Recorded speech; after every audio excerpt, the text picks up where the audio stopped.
Oi, gente, tudo bom? Tudo certo? Então, como vocês pediram, o professor de vocês cumpre. Nós íamos então falar sobre partidos, mas o pessoal quis saber então sobre teoria democrática, algo que vocês vão ter comigo com um pouco mais de calma, mas eu já vou antecipar para vocês, porque vocês são alunos muito inteligentes, né? Vocês teriam no quarto semestre comigo, mas eu já estou antecipando algumas coisas, caso não seja eu quem dê essa disciplina no futuro para vocês, ok? Então vamos falar sobre teoria democrática. Esta é a parte 1 desta aula e última aula assíncrona desta disciplina. Pessoal, o que é democracia? Tá? Eu, quando começo esta aula, eu sempre faço uma coisa que, infelizmente, numa atividade assíncrona, eu não posso perguntar. Que é justamente perguntar e escrever no quadro o que vocês entendem por democracia, né? Mas em uma palavra. Então, as palavras são muito variadas quando a gente fala sobre democracia, né? Vem, por exemplo, liberdade, igualdade, representação, cidadania, vontade popular, vontade do povo, voz do povo, e outras 1001 palavras, tá? E aí, quando a gente observa isto, a gente pode perceber, então, que a palavra democracia, ela é uma palavra bastante abstrata, porque ela está vinculada, tá? No pensamento das pessoas a outros conceitos e ideias também bastante abstratos. Afinal, vocês vão discutir isto em teoria política mais à frente e também nas outras disciplinas. O que é igualdade? O que é equidade? O que é liberdade, pessoal? Vocês já pararam para pensar? Eu gosto de liberdade, mas o que é liberdade? Né? Tem uma discussão, por exemplo, no livro do Kynlicka, do Will Kynlicka, que tem na biblioteca, infelizmente vocês não estão tendo acesso, mas que ele fala o seguinte: talvez em um país autoritário as pessoas tenham mais liberdade de desfrutar de um trânsito mais livre, sem sinaleiras. Ele faz esse exemplo falando de um país, de uma capital lá de um país autoritário que eu não me recordo qual é. Em relação ao cidadão londrino, que tem muitas sinaleiras, enfim, Londres e tal, ele faz esse exemplo. Então ele indica que talvez em estados autoritários e tal, alguns trânsitos a gente pode ter mais liberdade porque tem menos sinaleira, né?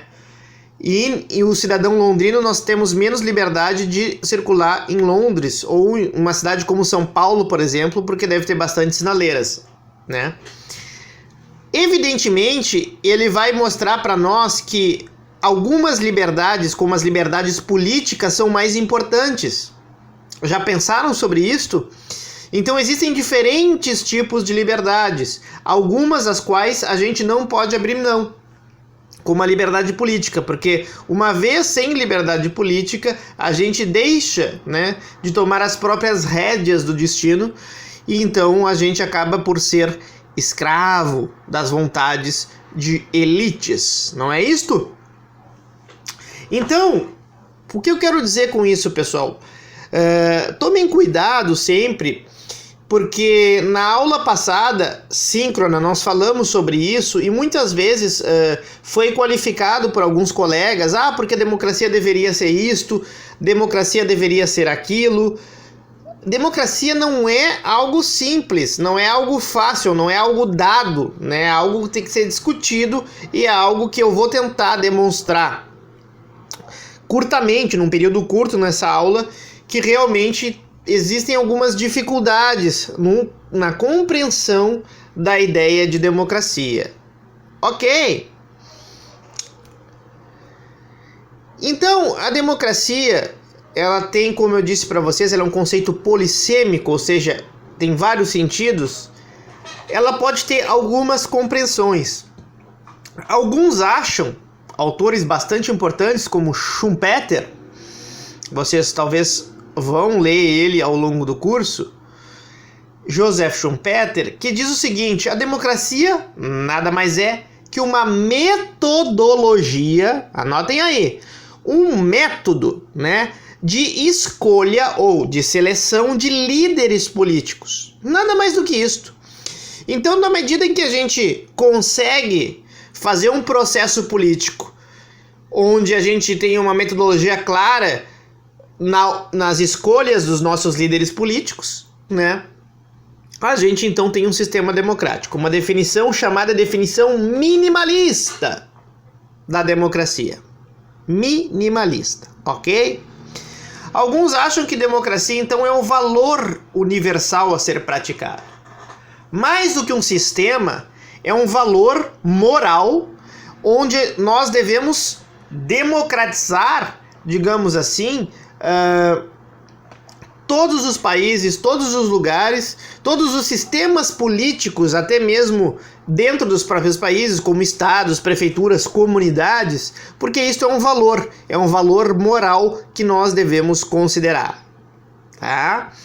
Existe também a ideia da democracia como a democratização de todas as relações sociais. Hoje, muitas vezes, nós vimos exemplos esse ano no Brasil, infelizes, como um exemplo clássico de um desembargador, eu acho que do Rio de Janeiro, não estou bem recordado, mas tenho quase certeza que foi no Rio, que queria, né, se fazer valer da sua posição de desembargador do estado do Rio de Janeiro para sobre um guarda municipal da cidade do Rio que estava fazendo seu trabalho e pediu para ele usar máscara e ele se negou. Então ficou bastante famoso esse caso, se vocês procurarem na internet vão achar. Nesse sentido, mostra como a relação brasileira ainda é muito hierárquica, a ideia do carteiraço, eu sou deputado, eu sou desembargador, eu sou um grande empresário, enfim, né? E isto não é uma maneira correta de cidadania. Por quê? Porque todo cidadão tem que estar dentro da lei. Então, se por um acaso existe uma prescrição normativa de que se deve usar máscara, concordemos ou não com essa prescrição, muitas leis eu não concordo, não sei se vocês concordam com todas as leis no Brasil, eu acho que não, mas mesmo assim a gente tem, enquanto cidadão, que se submeter a elas, no sentido que todo mundo, ninguém está acima da lei, aquela velha ideia, né? E felizmente parece que no caso ele foi submetido à multa, né? Isso houve um debate em relação ao próprio presidente da República, que muitas vezes não utilizou máscara em público no Distrito Federal, e em Brasília é obrigatório o uso de máscara. E várias vezes ele não usou, né? Ou seja, a democratização das relações sociais é dizer isso, ninguém está acima de ninguém, né? As pessoas podem ter posições diferentes, camadas sociais diferentes, não estou falando de democratização dos meios de propriedade, não estou falando disso, mas estou falando da democratização das relações sociais entre as pessoas, né? Dizem, por exemplo, que alguns países o judiciário é muito democrático, não importa que o cara tenha muito dinheiro, ele vai ser, digamos, punido igual, né? Mesmo que ele tenha mais dinheiro. Aqui no Brasil a gente sabe que ainda assim as pessoas que possuem mais dinheiro têm maneiras de contratar advogados que, digamos, repercutem melhor dentro do judiciário o processo para favorecer esse réu, né? A gente sabe disto. Então ainda nós temos um caminho a percorrer em relação a esse tipo de democratização nas relações sociais. Outros, tá? A democracia é uma forma de eventuar a vontade das pessoas. Uma ideia de responsividade, a ideia de interesse edidal. Eu já digo para vocês que isso é um debate bastante interessante na teoria política democrática, mas é complicado, porque a gente vai chegar e dizer o seguinte: será que a maioria pode tudo? Porque neste caso aqui, ó, de efetuar a vontade das pessoas, de quais pessoas? Se 95% das pessoas quiserem exterminar, por exemplo, 5% da população minoritária de algum país, é válido? Isso é democrático? Então tomem cuidado, porque se 95% de uma comunidade étnica em algum país quiser eliminar e matar 1% que seja da população daquele país, porque diz, porque esses aí são vagabundos, esses aí são isto, isso talvez não seja válido. Agora, se a gente entender como válido, a gente vai dizer que é democrático, né? Então a gente tem que tomar certos cuidados a respeito das noções de democracia. Então, pessoal, eu não vou falar aqui, eu deixaria para a teoria política 3 explicitar mais para vocês, mas a origem da palavra é grega. Para quem não sabe, então vem do demos, né? Demo é povo, tá? Demos é o povo, então aquela coisa, né, pessoal?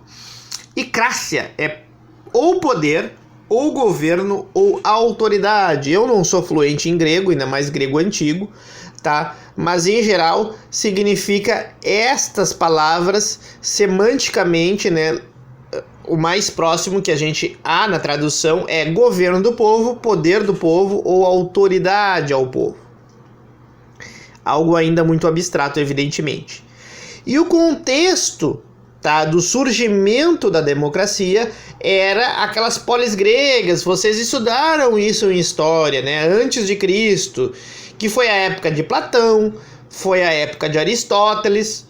Então, o sistema de Atenas, ele é a principal referência bibliográfica que nós temos a respeito da primeira ideia de democracia, tá? Então, ele ocorreu por volta de 500 anos, né? Meio milênio antes de Cristo. E nós temos que tomar só um cuidado. Eu não vou falar especificamente nesta aula sobre o sistema ateniense, existem outros vídeos e outros lugares que vocês vão ver isso. Eu falarei isto mais adiante com vocês. Mas tomem o seguinte cuidado. Algumas noções da época não existiam, noção de indivíduo, enfim. A polis grega era restrita somente a cerca de 10 a 15% da população daquela cidade, porque os outros não eram cidadãos. Mulheres não eram consideradas cidadãs, homens estrangeiros não eram, algumas camadas sociais e principalmente os escravos, né? A escravidão era comum naquelas cidades e estados da época.